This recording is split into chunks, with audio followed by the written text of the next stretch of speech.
everybody, it's your girl Nicole, and this is Scott and Nicole, Our Life in Peaceful Chaos. I'm coming to you solo today. Hubby is at work. I am on medical leave because I had surgery 2 weeks ago, which is what we're about to talk about. So this is not the first episode. We will tape a first episode. We keep going back and forth of exactly what we want to talk about on our first episode, but I'm coming to you right now. So a couple months ago, I was having a lot of pain in my left side, and so I went to the doctors, and she sent me for testing, to have tests done to see exactly what was going on with me. I had ovarian cysts before, so I know what those feel like. They're painful, but this was a different type of pain. And if you've had fibroids or have fibroids, you know exactly the pain that I'm talking about. So when the test came back, that's what it came back, that I had fibroids. She gave me my options of what I could do for them. They don't just go away. So I have 3 kids. My husband has 3 kids also. I had my tubes tied 15 years ago with my last child, so we knew that we were not going to have children together. So it really wasn't that hard of a decision. We talked about it and agreed that I would just have a total hysterectomy. So I let my doctor know that's what our decision was going to be, and she gave me a date for the surgery. She wanted to do in December, but I wanted to just go ahead and wait until January after the holidays were over. So that's what we did. Talked to my doctor, and I know because of COVID, hospital procedures are handled differently now. I just didn't think that I would be able to do this without my husband being there, and I understand that I knew that he wouldn't be able to stay the night like typically your spouse would be able to if they wanted to, but I at least wanted him to be able to be there with me during my surgery, and they have a strict no visitor policy. So I had to do this alone. We woke up in the morning, we talked, said a prayer, and he drove me to the hospital. Hugs, kisses, lots of tears. I could not stop crying because I just didn't want him to have to leave me. And so lots of tears. And so he dropped me off, went in, got checked in, got taken to the room before they take you to surgery. Everybody was super nice to me. Everybody understood how nervous I was and how much I just did not want to be there by myself, but the importance of having the surgery because to alleviate the pain and any future pain. So what they do is they text your spouse and then they call them. So they would give him text updates of like how I was and everything, but they called him after the surgery was over to let him know that I was fine, that I was awake. And the funny thing is that when I woke up from being under the anesthetics, I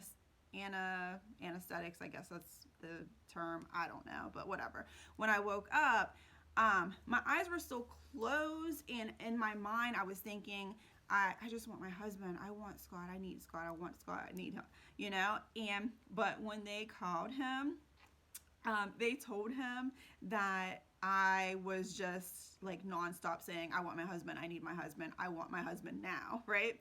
And so he thought that was funny because like I thought that I was just saying in my mind, but I was actually verbalizing this. Didn't even have my eyes open at that time. I was just coming out of being under, and I was, saying that I want my husband. So I had my surgery on a Tuesday. I was supposed to be released on Thursday, but they could not get my pain under control, so I had to stay until that Friday. And so my husband and I would just FaceTime like crazy on the phone. I was just giving him updates and everything. I was in so much pain. If you don't know what a total hysterectomy is, look it up, ladies.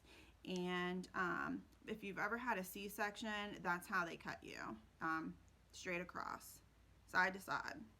So I ended up with 20 staples in my stomach, and I got the staples removed last week.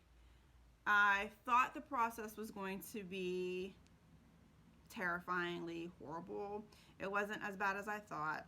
I have tattoos and piercings, and I have a high tolerance for pain, but I mean, that is a really sore area. I was just cut open, and now they're going to pluck staples out of my stomach. So you can only imagine, how that might feel. So after, let's see, the process of healing is, I almost dropped my phone. The process of healing is like 6 to 8 weeks, they say, and I'm 2 weeks out. So my energy level is still not where it typically would be. The pain has gotten better. Of course, they give you, good pain medication for 5 to 6 days, and then after that they're like, oh, Tylenol, Midol, whatever, because they don't want people to get hooked on medication, of course. And so I can't lift anything heavy. I couldn't drive for 2 weeks. I can drive now. I couldn't drive for the first 2 weeks. And so I am just saying all this to just say, ladies, just take care of yourself. I mean, it would have been easy for me to just be like, oh, it hurts, but I'll be fine, and, something that could be taken care of immediately and you put off could get worse. When if you know your body, ladies, we know our bodies, and if something's wrong, just go get it looked after. Get checked out. That's what I'm trying to say. Just go get checked out, okay? And don't prolong something that can easily be corrected, fixed, avoided, or taken completely out of your body like I just did. So the next time that the next time that I'm on here, hopefully my husband will be sitting next to me, because this is Scott and Nicole, Our Life in Peaceful Chaos. And I just wanted to share that little bit of information with you. Some people knew that I was having surgery, but many did not know. It wasn't something that I was just gonna, announce on social media. But now that it's over, I want to talk about it.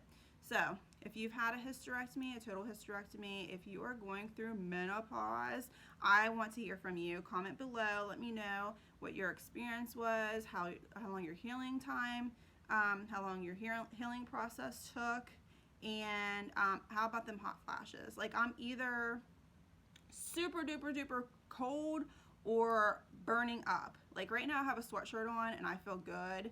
I typically have the fan going. Like my husband, the first 2-3 days that I came back home after being in the hospital, he was like, girl, you are trying to freeze me out of here. Because when I was in the hospital, I mean, they went and they got me a fan to put in my room, and I had the fan blowing directly on me the whole stay that I was in the hospital, because I was burning up so bad.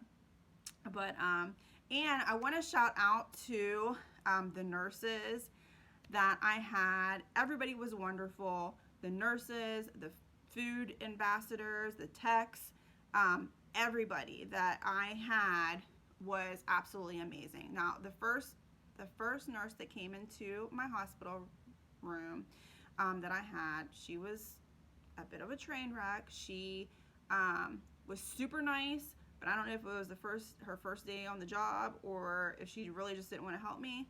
But everybody after that was amazing. So a special shout out to my nurse that I had after her. Her name is Gina, and she did an amazing job taking care of me. Of the days that I was there, she was my nurse for, I think, 2 or 3 of the days that I stayed during her shift. She was my nurse, and she was amazing. Like, anything that I asked for, including the fan, she went above and beyond to to do for me. And a lot of those nurses, they are just so overworked and so exhausted at the end of their shifts. I mean, you could see it all over their faces. They were taking care of non-COVID patients and COVID patients. So if I rang the bell, because I had to use the restroom and I couldn't get up by myself, like I needed assistance to go to the restroom, I had to wait because my nurse was with another patient, possibly a COVID patient, which they were taking care of COVID patients too. So they have to take all their PPE off, scrub down, do whatever they do before they come into my room to take care of me, a non-COVID patient. So that was kind of scary, just knowing that, it's kind of like, I mean, it could possibly be cross-contamination or whatever, however you want to say it.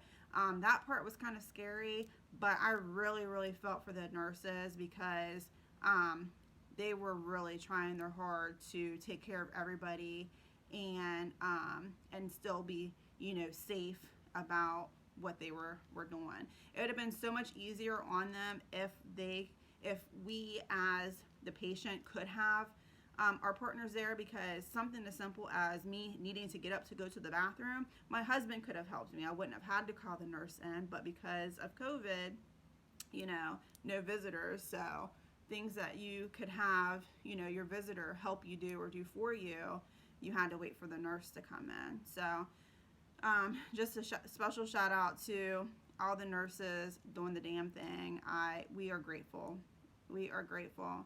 And wear your masks, social distance, hand sanitizer, and I will see you with my husband next to me on our very first episode of Scott and Nicole, Our Life in Peaceful Chaos. All right, peace.